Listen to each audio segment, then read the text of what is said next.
Apa? Kayak anak kecil, ada apa sih? Benernya, kan Cici mau dijadiin penyanyi terkenal. Pokoknya lu percaya, dalam jangka 3 bulan pasti lu jadi orang top. Tapi gue pesen, kalau udah jadi orang top, lu kudu ingat sama si Buluk. Ya, nggak mungkin atuh kalau Cici teh bisa ngelupain Bang Buluk. Bagus. Apalagi kan Bang Buluk yang bikin Cici terkenal ya. Ci, gue mau ngomong. Tapi lu jangan marah. Seandainya nanti lu jadi orang top, gimana kalau langsung kawin sama gua? Bang Buluk mah ya wae. Cici mah belum mikirin ke arah sana, Bang.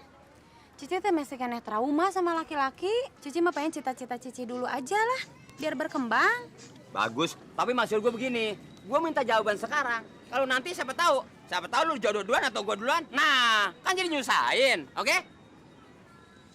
Mendingan sekarang mau Bang Buluk anterin dulu Cici ke rumah deh. Kan nanti sore Cici mau ke Bandung. Mau pulang? Oke, Mau yuk, pulang. oke deh. Ayo. Ayo jalan. Satu pantat. Pusat ke jendela Belanda.